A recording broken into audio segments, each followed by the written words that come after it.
Hello, everybody. Welcome to today's commentary on fiat currencies. All right, so basically, I want to really do this video because I think you will definitely benefit from looking at this. Now, this currency here, I bought some Zimbabwe dollars. You might say, well, why would you do that? I don't know. I like keeping these dollar notes just because it's going to be a reminder. I'm going to hold it in my pocket just to remind me that what fiat currencies really are. Anyway, so I picked these up on eBay, and they were fairly cheap. They're about $2-3 each. But I want to really kind of talk about these today because I think it serves as a reminder of what happens when governments tend to print money, literally, in a country where they either A, don't really care about their people, or two, is just don't have the competent financial acumen of figuring out how to not get themselves in these situations. All right, so this is the Federal Reserve Bank of Zimbabwe. For those of you guys who don't know what that is, that's a country in Africa. It's one of those really poor countries out there. They don't really have much. Anyway, so basically what happened was in 2007, a little before that, Zimbabwe experienced a series of inflation in their country, and they really went into what called hyperinflation. And hyperinflation basically is like the ultimate destruction of paper currency. And what happened was in Zimbabwe decided to print out a bunch of these notes. And so as you can see, the date on this, it says pay to the bearer on demand $10,000 on or before July 2007. So pretty much what happened is they had to revalue the currencies because of problems in their country regarding payments to the IMF. And so what happened was this Federal Reserve Bank, issued by Dr. G. Gono, governor, approved the revaluation of the currency. Now, looking at the currency itself, it feels exactly like a U.S. dollar. The paper itself feels, it's cotton and whatnot. Unfortunately, this paper here doesn't have much anti-counterfeiting, and I don't think anybody would want to counterfeit these anyway.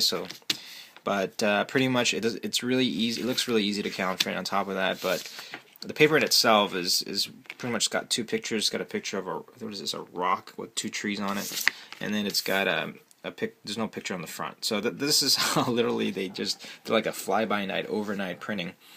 All right, so that's Zimbabwe, and so if you look at '07, they said, well, let's just go ahead and print some more money out. We'll go ahead and pay our debts.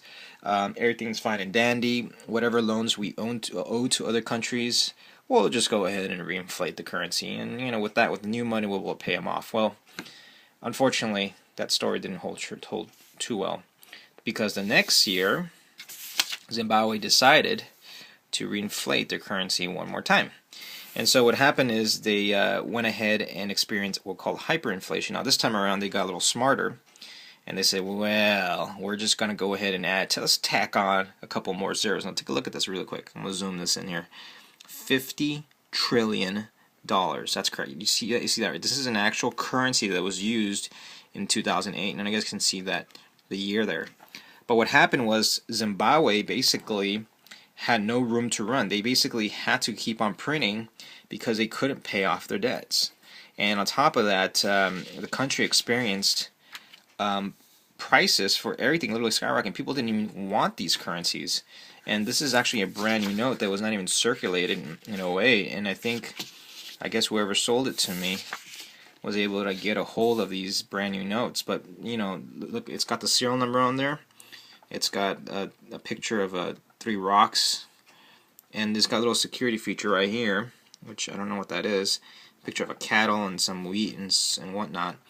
Now, the irony about all this is that, they don't put pictures of people. They actually put pictures of their resources here. And yet these are the things that actually matter, not this piece of paper. All right, so they don't have the "In God We Trust" thing. They don't have any of that stuff. They don't have any logos. They don't. If you look at it from the strip, this is a really crappy strip. I'm sure I can print it out from my printer and make more of this, or I can use it as toilet paper. But basically, what I'm trying to say is that Zimbabwe literally had major problems, and their people literally suffered because they were not able to get the basic necessities because the country just did not have their house in order. And in fact, you look on YouTube, look at some videos, you'll see that people struggled literally to buy stuff because prices were changing so quickly. Countries like this that experience hyperinflation basically destroy their economy, destroy the people's freedoms, people's ability to live freely and with a decent quality of life. Now, let me just mention the last one is, I think this is the second highest note, and so they went ahead and then, you know, just to put icing on the cake here, decided to print one out that said $100 trillion. I guess one of these notes would probably pay off our federal debt, I suppose. I mean, $100 trillion, really. You walk into a bank and you're just gonna be, you know, can I have some change for this? Yeah, we'll give you 50 trillion here, and you know, you guys 100. God, this is ridiculous. The fact of the matter that surprises me the most is that they're not only the fact that somebody would do this, a country would do this, but the fact that they thought that this was going to be a viable strategy used to pay off their stuff. Obviously, it always ends badly. It always ends where the currency becomes worthless. And so let me just kind of zoom in here. You guys can see this. This is literally 15 zeros. 1, 2, 3, 4. Well, sorry, 14 zeros, and then the 1 here. Imagine going into, you know, a restaurant and saying, well, how much is that piece of steak there? The steak is going to be $100 trillion. Oh my goodness. I mean, this is just unbelievable. And anyway, here's a picture of the back, and sure enough, they got a picture of this. I guess this is an oxen or some sort of ox. And then again, a picture of some waterfalls, and don't know why. I'm guessing these two are their national. I'm guessing there's some sort of economic significance to these two. I don't know too much about Zimbabwe, but anyway. So anyway, I really want to show you that, and just to show you that what happens to this. And so I'm going to contrast that with this other paper currency here, and this is our friend, the British pound here, Bank of England. As you guys well know, you know, it looks the same, it feels the same. Let me just kind of put these back to back. It's even got the colors the same. You know, these guys don't even bother like trying to put security features on it either. It doesn't have any worth. It's just, you know, a piece of crumpled up paper. This one even feels like it's a piece of toilet paper, literally. And it's got this little logo here, which the Zimbabwe one already had too, and it's got the picture of the mighty queen, and I think if you hold up to the light, you can't even see that there's no security feature here. It's got our picture of Darwin, and that's about it. But all in all, these two are the same. And remember, this is Zimbabwe 10,000 in 1 year. I mean, who knows? Maybe the pound could actually devaluate, and they could tack on zeros. Now, these people are a little smarter, you know, because they have a lot more options. They have the IMF in their bank. They have the World Bank in their pocket, the IMF in their pocket. So they're not gonna tack on zeros here. But what they will do is just print more of these guys out. I don't think they can run out of paper. Or what they'll do is that they'll devaluate in other ways by either increasing taxes or things like that. All right, now here's our friendly the U.S. dollar. So the bottom line I'm trying to make here is that if you study economic history and you study economic you know, economic history with fiat currencies, you'll find out very quickly that all of these paper assets are almost the same. The only reason why this guy is king is because every single country needs to use the US dollar to purchase commodities. So if you want to buy your, let me put this back up here, if you want to buy your oxen, literally you got to go through here, and then you got to convert it through here, and then you got to get that guy right there. Now obviously, sorry, oxen is not a commodity, but you know, we're talking about beef and cattle and things like that, including gold, including soybeans, things like that. So this one has a higher demand, but that's the only reason why. And let's just zoom in here, and if you notice carefully, all right, if you notice carefully here, our friend here, Mr. Jackson, has the title on top of his head called the Federal Reserve Note, right? And it's not even backed by no gold. It is not backed by no gold certificate. It is not backed by anything. Literally, it's a piece of paper made out of cotton that's no different from 10 pounds and is no different from our friend the Zimbabwe dollar. So if we don't want this currency to get to this point, the question is, what are we doing to protect ourselves from this devaluation? And most people don't realize that this money literally it has no inherent worth. It's basically a number and is backed by a country that is backed by the central bank. And they pretty much have free reign as far as what they want to do with it.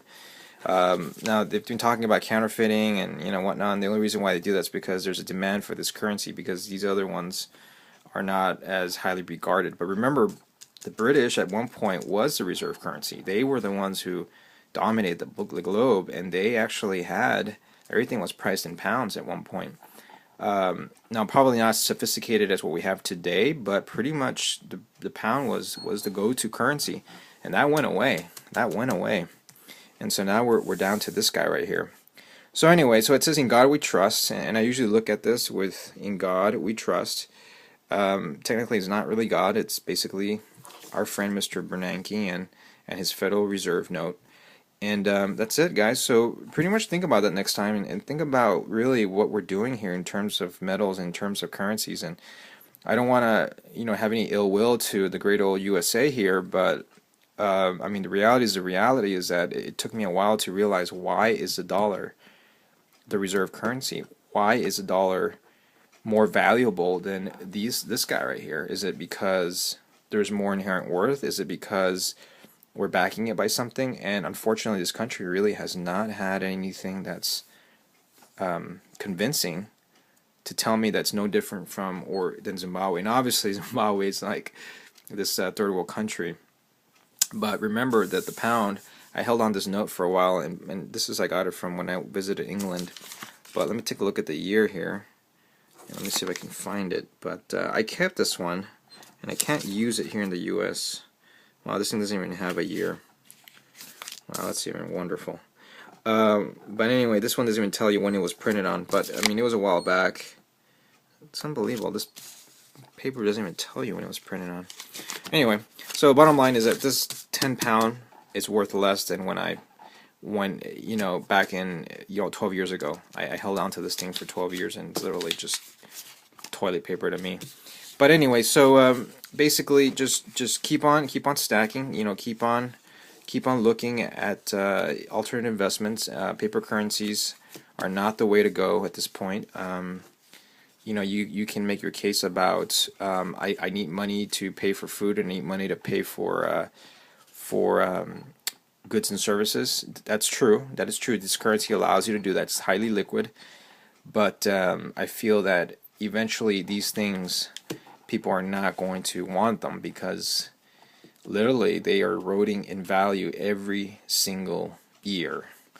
Since these things were printed, it is no different from any of these other currencies, except that we're not experiencing the exponential decay of these currencies. In fact, we see that, but it's kind of like this pot that's boiling, and it's warming up, but we don't really know that we're getting cooked in it. It's kind of like that idea with cooking the frog in the boiling pot. So there we go. So anyway, so leave some comments there. I want you guys to tell me what you think. I think this is kind of puts things in perspective, and I think all of you will hopefully open up your wallets and realize that these guys are there's no value to them. There's no value to them whatsoever. All right then. Check out my blog, leonlemmy.com. Press the like button at the bottom. Please comment, and please spread the word. Thank you. Bye-bye.